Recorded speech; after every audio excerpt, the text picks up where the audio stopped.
तो हम लोग पढ़ रहे हैं स्टेबिलिटी ऑफ एल्कीन। हम लोग अभी जो है लास्ट लेक्चर में पढ़े थे कि स्टेबिलिटी ऑफ एल्कीन जो हम लोग हीट ऑफ हाइड्रोजनेशन के ऊपर डिसाइड करते हैं। तो अगर हीट ऑफ हाइड्रोजनेशन का डेटा हमारे पास नहीं होगा तो हम तो डिसाइड नहीं कर पाएंगे, ठीक है ना। थियोरेटिकली कैसे डिसाइड करेंगे? हीट ऑफ हाइड्रोजनेशन तो एक्सपेरिमेंटल फैक्ट है, वो हमको एक्सपेरिमेंट करके ही निकालना पड़ेगा। अब है थियोरेटिकली कैसे डिसाइड करेंगे कि कौन ज़्यादा स्टेबल है कौन कम स्टेबल है। तो पहला रूल है, जब हीट ऑफ हाइड्रोजनेशन के आधार पे जब हमने ऑर्डर ऑफ स्टेबिलिटी लिखा, उसमें जब ऑब्जर्व किया तो दो तरह की चीज़ें सामने आई। एक चीज़ क्या सामने आया कि जिसमें जितना ज़्यादा अल्काइल ग्रुप है वो उतना ज़्यादा स्टेबल है। तो इसलिए हम लोग उसके ऊपर डिसाइड करेंगे कि कौन ज़्यादा स्टेबल है। क्या लिखा? More the number of alkyl groups attach to the doubly bonded carbon atom greater is the stability. जितना ज़्यादा alkyl group double bond carbon से जुड़ा होगा उतना ज़्यादा वो स्टेबल होगा। जैसे जैसे अल्काइल ग्रुप कम होता जाएगा उसकी स्टेबिलिटी कम होता जाएगा। तो उस आधार पर हम एक एग्जांपल लेते हैं, उसी का स्टेबिलिटी देखते हैं, ठीक है।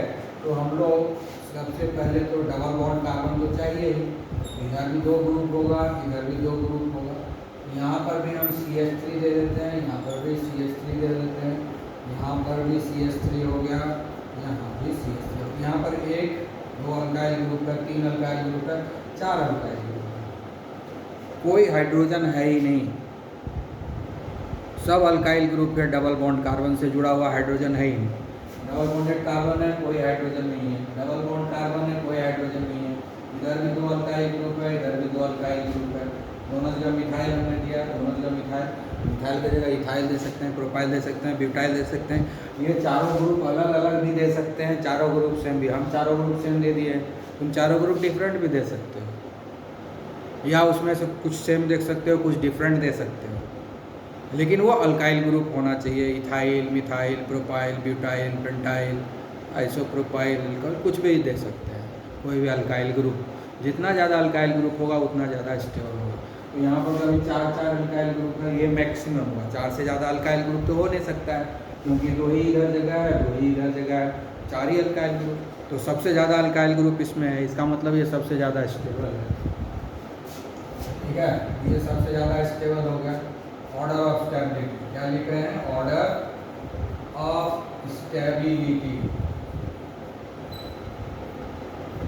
ठीक है। किसी बुक में क्या होगा, ये अल्काइल ग्रुप कुछ लिखा नहीं रहेगा, उसके जगह आर दे देगा। आर मतलब अल्काइल ग्रुप होता है, ध्यान रखना है। हम यहाँ पर डायरेक्टली अल्काइल ग्रुप इंट्रोड्यूस करके दे रहे हैं। बुक में जो है आर लिखा हुआ रहेगा कैपिटल में, तो आर का मतलब होता है अल्काइल ग्रुप, याद रखना है। मतलब ये CH3 की जगह यहाँ आर रहेगा, यहाँ भी आर रहेगा, यहाँ भी आर रहेगा। यानी इसको इस तरह से लिख देगा, आर आर आर, इस तरह से लिख देगा। चार अल्काइल ग्रुप हो गया। आर लिख देने से क्या होगा, कोई भी वैल्यू हो सकता है, मिथाइल, इथाइल, प्रोपाइल, ब्यूटाइल, कुछ भी लिख सकते हैं, ठीक है ना।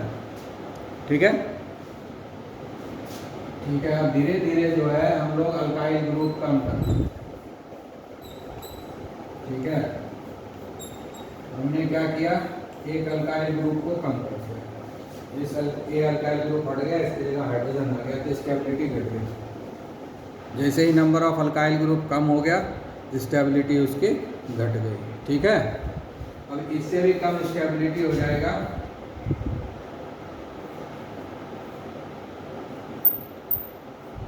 और एक अल्काइल ग्रुप को हमने कम कर दिया। अब दो ही अल्काइल ग्रुप बचा, उसमें चार अल्काइल ग्रुप था, इसमें एक दो तीन अल्काइल ग्रुप है, और इसमें सिर्फ दो अल्काइल ग्रुप है। स्टेबिलिटी और कम हो गया, ठीक है। और भी हम इसकी स्टेबिलिटी को कम कर सकते हैं, ठीक है।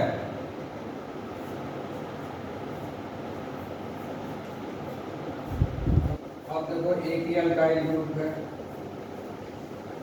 इससे भी कम स्टेबल हो गया क्योंकि अब एक ही अल्काइल ग्रुप है। उसके बाद एक सिचुएशन आएगा जब कोई अल्काइल ग्रुप नहीं रहेगा, ठीक है। उसके बाद कोई अल्काइल ग्रुप नहीं रहेगा,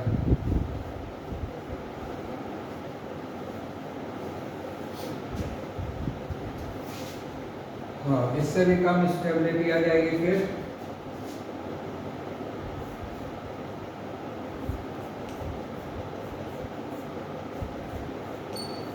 अब इसमें कोई अल्काइल ग्रुप है ही नहीं तो सबसे कम स्टेबल है। जब कोई अल्काइल ग्रुप ही नहीं है तो सबसे कम स्टेबल हो गया। ठीक है। अब यहाँ पर और भी एक सिचुएशन हो सकता है। यहाँ पर जो है इसके बीच में एक आएगा,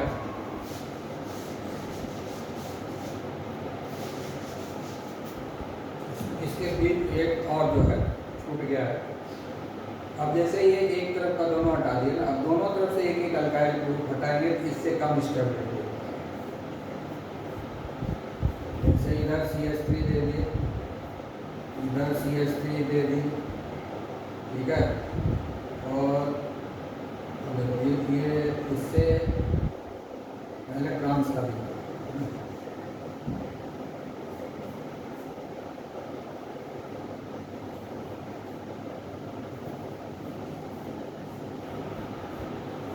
इससे कम ये हो जाएगा, इससे भी कम ये होगा। ठीक है ना। इसमें CH3 ग्रुप दोनों तरफ ट्रांस पोजीशन में है। अब CH3 को सेम साइड कर देंगे तो सीस हो जाएगा, उससे भी कम स्टेबिलिटी। इससे कम स्टेबिलिटी इसमें होगा जब दोनों तरफ से एक एक अल्काइल ग्रुप को हटाएंगे। ठीक है। उससे भी कम स्टेबिलिटी होगा रहेगा तो दोनों तरफ एक एक अल्काइल ग्रुप, लेकिन ये हो गया ट्रांस पोजीशन, ये हो गया ट्रांस पोजीशन। अब जो है सीस दबाएगा,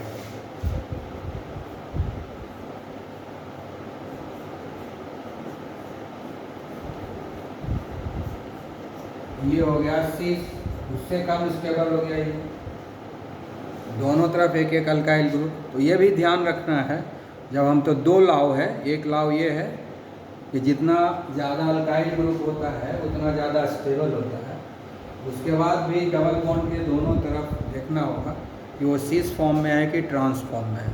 तो अगर सीस और ट्रांस दोनों में लिखाता है तो जो ट्रांस होता है ना वो ज़्यादा स्टेबल होता है ना। Trans is more stable than cis isomer. तो दूसरा लाव भी लिख देते हैं, trans isomer is more stable than cis isomer। ठीक है। ये ट्रांस है और ये सीस है। कौन ज़्यादा स्टेबल होता है? ट्रांस। इसलिए उसको पहले लिखे, बाद में लिखे सीस। अब इससे भी कम होगा जब ये इसको हटा देंगे,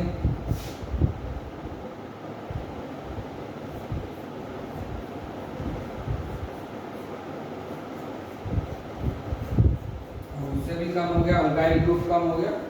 इस दोनों में तो number of alkyl group same है। ठीक है। इसमें, इसमें और इसमें, तीनों में अल्काइल ग्रुप सेम। इसमें, इसमें और इसमें, तीनों में अल्काइल ग्रुप सेम है।